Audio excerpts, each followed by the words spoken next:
Welcome to the NewsX Sunday Guardian Roundtable. Well, the Bihar elections are on in full swing. The first sign of political activity also ever since we've been hit by COVID. How have the elections been? How has campaigning been in times of COVID? But more importantly, I think is the political question. Will Nitish Kumar be able to retain his seat? Initially, it did look as if the BJP JDU had an advantage. But now somehow it seems as if the tide is turning. It does seem that Tejasvi Yadav might be able to turn the tide. Will the RJD and the Mahagathbandhan combined actually be able to wrest the state away, or are the rallies and the on-ground exuberance we're seeing is just that? It's not going to be translated into votes. These are some of the things I'm going to be discussing on Roundtable today. Joining me is Aditi Fadnis. She is, of course, an author, a familiar face on TV channels, political commentator, and also the political editor at the Business Standard. We have Nistula Heber. She's a political editor at The Hindu. Archit Mohan, he is a commentator and a political columnist. And Neelam Pandey, she's a senior associate editor at theprint.in. Aditi, how does it look? We've been seeing the rallies, the sudden exuberance, and the, on social media. And we have the nice thing about this show is that we have both Nistullah and Neelam who've actually been on ground. Neelam is there in Bihar as we speak. Nistullah just returned, so we'll get the on-ground feel from them. But first, Aditi, can you put this on perspective and tell us how do you see things from here? Well, with the caveat that I have not traveled in Bihar and I don't know what is happening on the ground, and I am waiting to hear Neelam and Nistula on it. With that caveat, I'd say that it seems that it may be a little difficult for Nitish Kumar to maintain the strike rate that he hopes to get. We are battling, he's battling anti-incumbency of more than 2 terms. You've been on ground. What do you see happening over there? Do you think that the RJD does have a chance, or were we right initially when we just said Nitish Kumar is going to win the election once again? No, the election is quite open at the moment, and on the ground, I'm sure Neelam will concur that there is a lot of anti-incumbency, a lot of anger and hurt feelings about Mr. Nitish Kumar on various issues, even among constituencies which he has counted on in the past. Although he has really gone out of his way to woo women as a constituency, his government had given 50% reservations in panchayats, 35% in government jobs, 35% in government jobs. The Jivika program has enrolled 1 crore 20 lakh women into self-help groups, etc. Prohibition and mounting corruption, like really widespread corruption in the lower constabulary and lower levels of administration due to prohibition and bootlegging, etc. involved because of prohibition is hurting his image very badly, his governance image very badly. He brought in prohibition saying that it was for the women to reduce domestic violence, etc. and it was a demand from women voters. But the women themselves are currently not very happy with the way it's being implemented. They're not they're openly talking about it. They still have a soft spot for Mr. Nitish Kumar, but they keep saying that Prashasan ko kuch karna chahiye, the administration should do something to help us. The big disruptor, as far as I've seen in this election, is that this is the last election of the JP generation. All right, so there are a lot of young voters in Bihar, 65%, out of which 58% are below 25 years of age. Now, these are people who don't have any living memory or any sentient memory of Lalu Prasad ji's rule and all the Jungle Raj and the Gunda Raj that the NDA has been selling for 15 years. A lot of people don't, young people don't have a memory of it. They say, all right, that was it, but what are you doing? So in that situation, these 2 young people, Mr. Tejasvi Yadav, who has managed to background his family problems, his problematic siblings, he's put them in the background, and there is no mention of his father or his mother, 2 former chief ministers of Bihar, in any of the posters of the RJD. So he's managing to, he's trying to put himself as a millennial Bihari option, like I have no baggage, whatever the baggage was my father's baggage. I don't come into this with a baggage. Plus Chirag Paswan, he's playing a clever game, and unfortunately his father passed away. He may get some sympathy over that, and there is a big feeling that he's hand in glove with the BJP. Mr. Modi happens to be quite powerful, and BJP's Samajik Samikaran is pretty much in place. Their caste equations are pretty much in place. So he has muddled all the little caste equations. So if you look at Mahal and you look at Samikaran, it's a big seesaw kind of a battle. For me, the biggest disruptors will be the young people, and we need to see whether women are voting, because the last two elections, they were the ones who voted in larger numbers than the men and gave the really solid kind of backing, apart from the Pachpan Jati, non-Yadav OBCs and others who supported Mr. Kumar to help him get into power. So as far as I'm concerned, these non-caste kind of affiliations will be the deciding factor.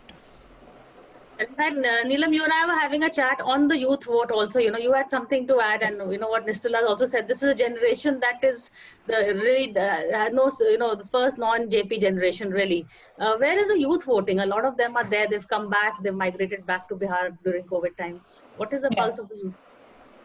Well, as far as the youth is concerned, there are two important issues that I encountered. One of the things that the youth is talking about is the fact that they have never figured in the scheme of things as far as the government is concerned.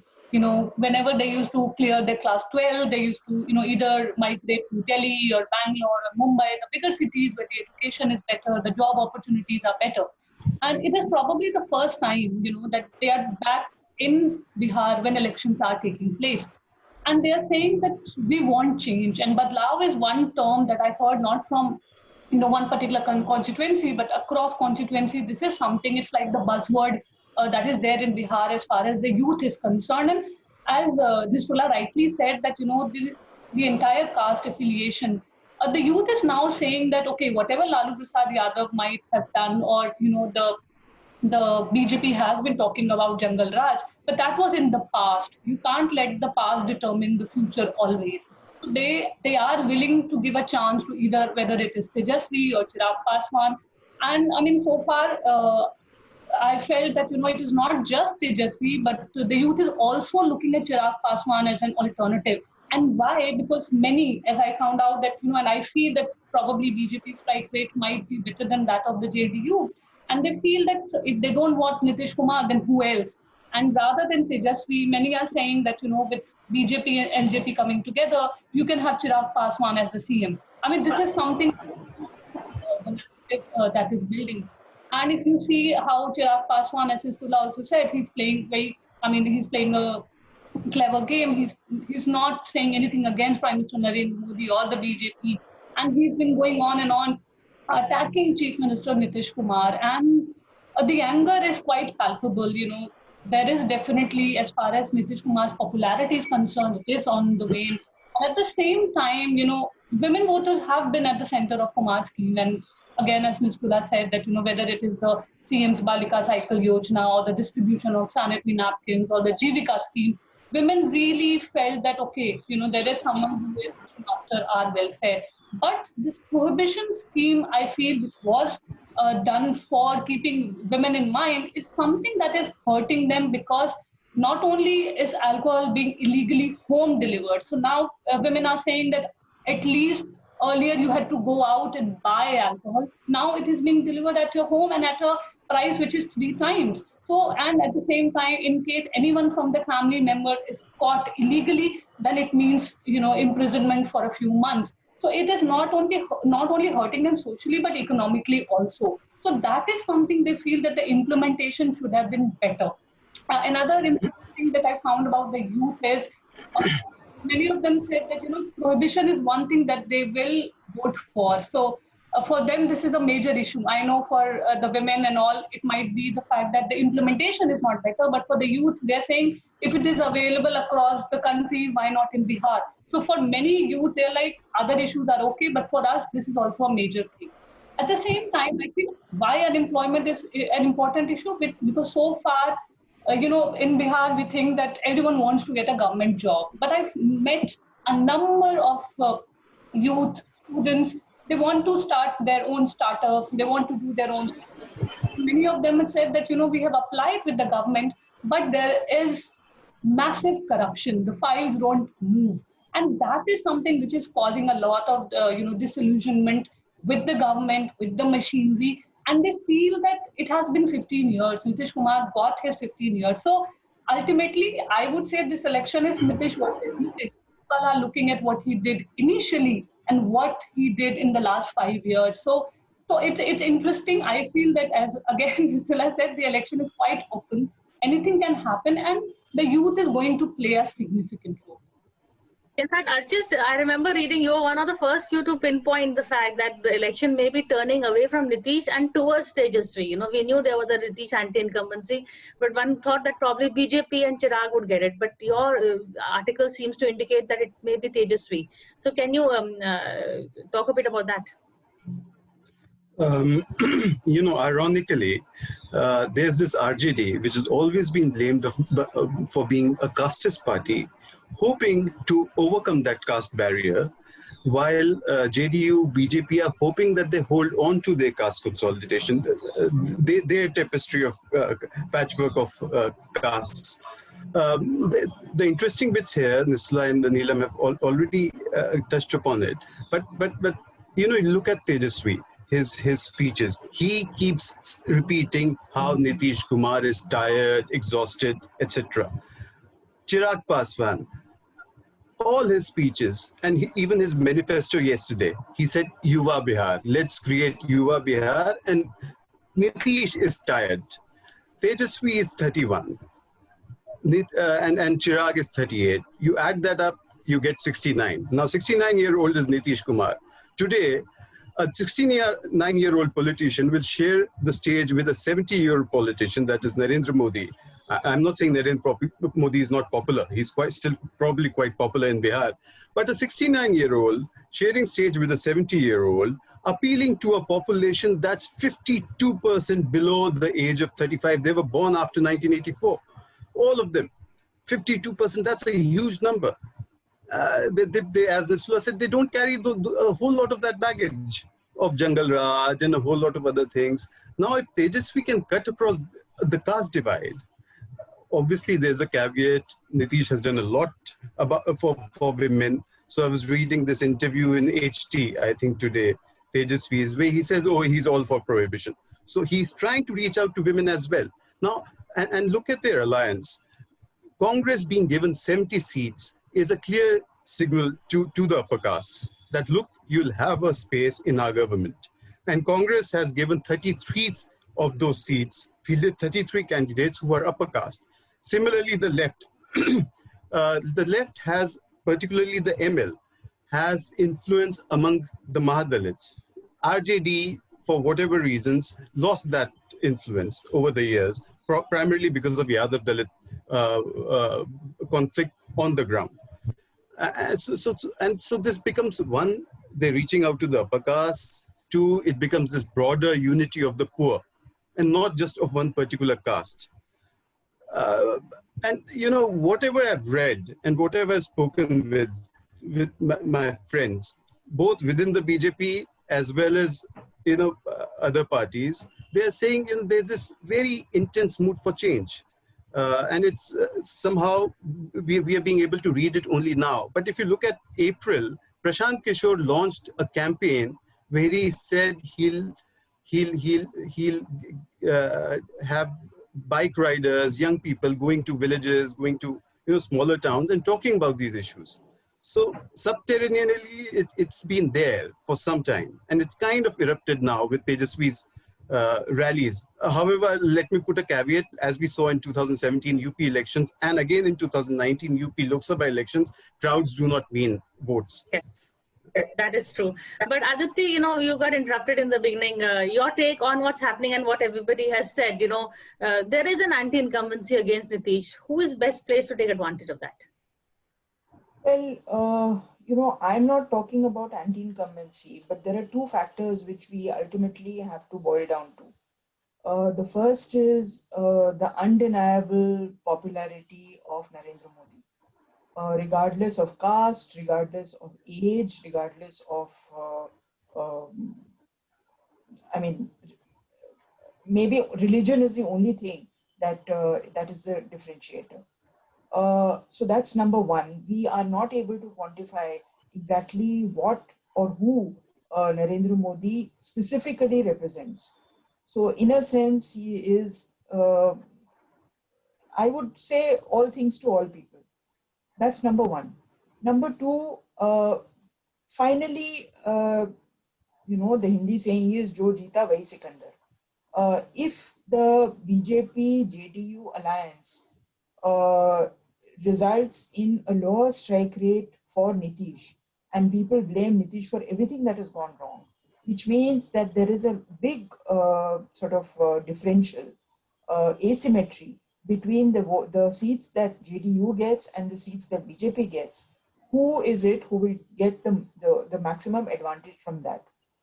At this point, it seems like it's going to be Chirag Paswan, and therefore we have to watch Chirag Paswan closely. But it could be somebody else also. We don't really know. So I think that is a very, very important element. Notwithstanding Narendra Modi's popularity, is the BJP going to have the strike rate it has never had before? Is the JDU going to have a strike rate below which it cannot go? And if that is the case, who's going to benefit from this? Neelam, what have you heard about Chirag and Tejaswi bonding? You know, I'm told they are close. Are they close enough to come to a post-poll combination?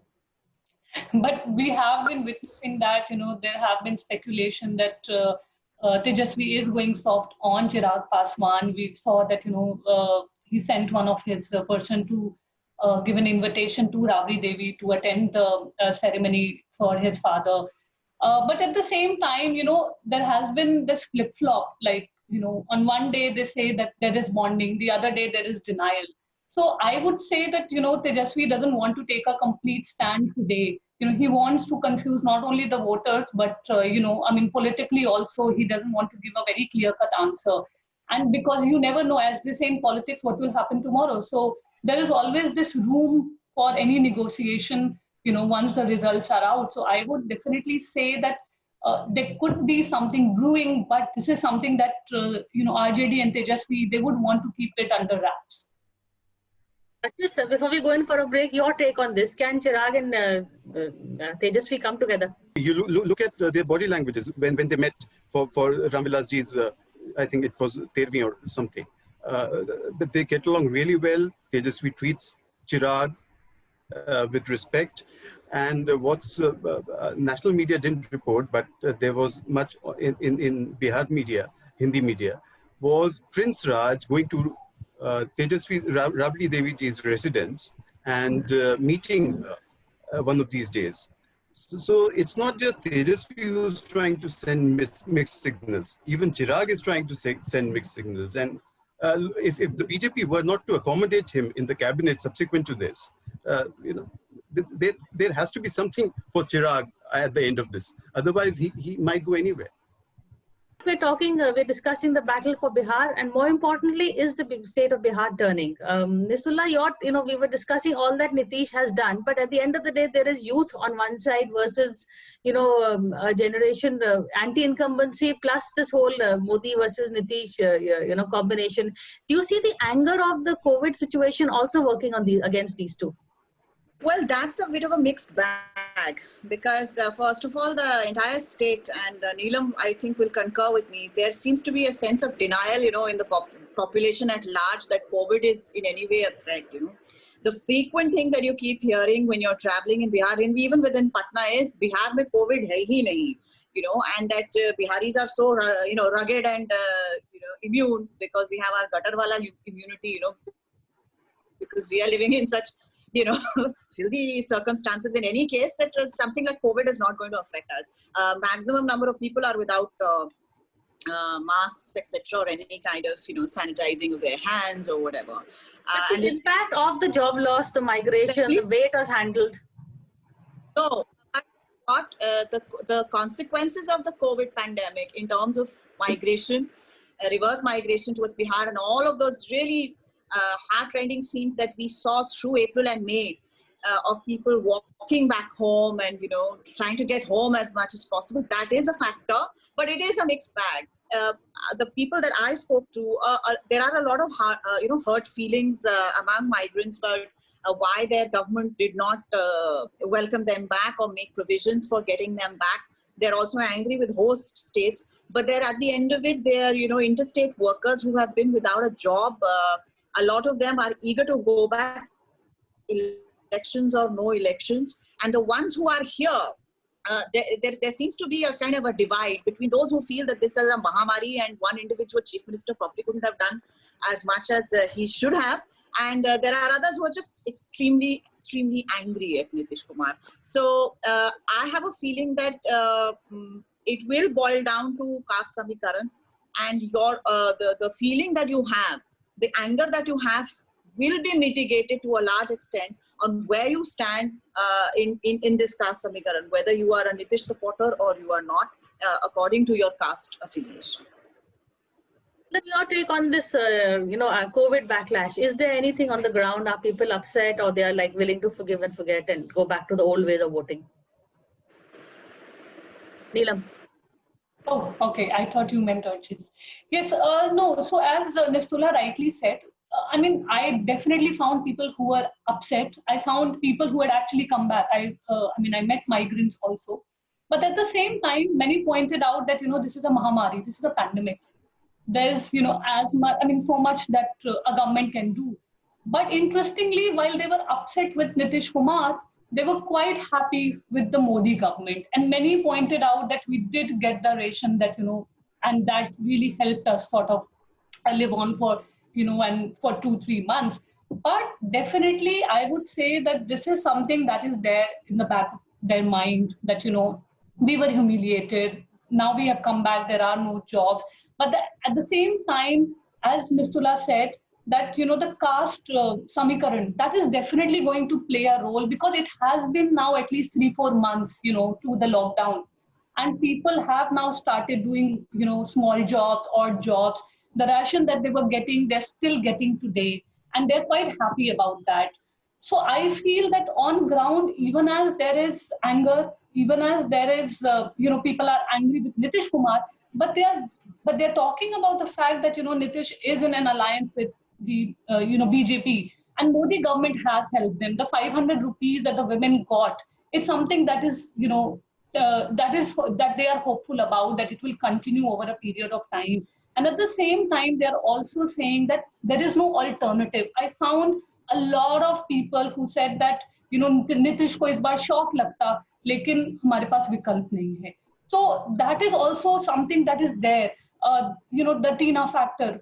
Who else do you vote for? So those who don't want to vote for the RJD, what option do they have? Either they go for Chirag Paswan or they go for the, the JDU BJP alliance. But at the same time, I also found many who said that while they will vote for the BJP candidate, but on seats where where JDU has fielded its candidates, they're saying we'll go for Chirag Paswan. So in that sense, I feel there is a bit of a confusion even amongst the voters as to how exactly do they see the alliance. Many feel that it is Chirag and BJP. They are going to come together post the results. That confusion has actually worked, which Chirag was trying to... Yes, on ground, it is definitely there. I was curious, sorry to interrupt you, Priya. I was curious to find out, do a reality check on how much this whole Sushant Singh Rajput issue has figured in the election at all. The ground. Nobody's talking about that. Nobody. I think it was more of an issue for TV studios in Delhi and Mumbai, and nothing in Patna. But what is interesting is they've revived the trains, the reverse by migration trains back to cities, but not to Maharashtra. None of the trains to Maharashtra have again come up. They have these, a lot of new trains coming up to various routes, but not back to Maharashtra. So somewhere the rivalry between Bihar and Maharashtra is there. That has been created by this thing. But Archit, I would just like to ask you this, what Neelam was saying, that there is no alternative. So where does that place Tejasvi? Because I saw during COVID thing also, he didn't really come out and help the migrants. I think some people say he was actually in Delhi, not even in Patna. So has that going to be a backlash on him also, the COVID handling? Taking from what Neelam said, so the key figure here is 77. Now 77 are the seats that RJD fights directly with JDU. Chirag is playing his part in some of those seats, but 77 is the key figure here. Tejasvi overcomes this caste barrier and cuts across, appeals to a whole lot of youth across castes. And Nitish Kumar's anti-incumbency remains what it is, whatever we are hearing from the ground. Then it becomes an interesting battle. The anger would be expressed against Nitish Kumar. Tejasvi may have done whatever. They are if whatever Nisula and Neelam are saying and whatever I've read in local media in Bihar, people are willing to give him a chance. Because as again Nisula said, he doesn't seem to have that baggage. People have forgotten that there was this Lalu ji, Rabdi Devi ji rule, which ended incidentally in 2004 end. Because election notification had come about by then, and 2005 February there were elections. So it ended in 2004 then, and people obviously have forgotten. This entire backlash will reflect on Tejasvi. Either it's a caste-based thing or Tejasvi manages to break that caste barrier. However, about another point that Aditi said on Narendra Modi's popularity, if you look at 17 elections from February 2018, there have been 17 assembly elections. Starting from Tripura in February 2018, they won Tripura, BJP won Tripura comfortably. Barring the exception of Arunachal Pradesh, BJP has failed to win a single majority. There have been elections in Andhra Pradesh, Telangana also, where BJP does not have traditionally enough base to win a majority. I'm including those, but not a single majority. So it isn't that while Modi ji is popular nationally in national election, it doesn't somehow translate into a sweeping victory for BJP in state elections. And Congress and other parties have played this very cleverly. They pick up state-based issues, farm loan waiver and unemployment, etc., while BJP talks of 370 and CA, etc. So while it's very hazardous for journalists to predict seats, what we can guess from the narrative that's been said, particularly by politicians, is that Tejasvi's agenda of jobs is this positive agenda, which eventually the BJP has had to follow. That's what it's boiled down to today. BJP was talking about 370, was talking about CA, was talking about so many sundry things, national issues, national security. They just kept harping on jobs and jobs and jobs. And yesterday, the manifesto says jobs. The only difference is whether jobs will be entrepreneurial or whether it'll be government. And then what I find very intriguing is till day before yesterday, Sushil Modi, JP Nadda, Nitish Kumar are ridiculing Tejasvi about this jobs thing. And the subsequent day, the FM lands in Patna and announces a manifesto that has jobs in it. Were they out of the loop or what were they doing? So it tells you how nervous they are. I'm not getting into seats, who will win, who will lose. I cannot predict that. As a journalist, I can at least talk to 10 people a day. And whether those 10 people are the, people who will shift, who will comprise that 2% shift, that will determine this election. I have no way to know that.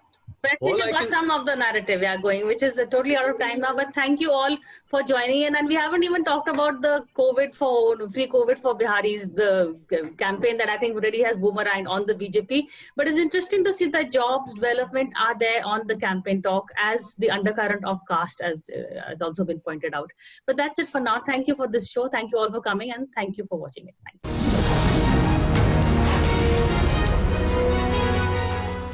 For more such videos, subscribe to the NewsX YouTube channel, hit the bell icon.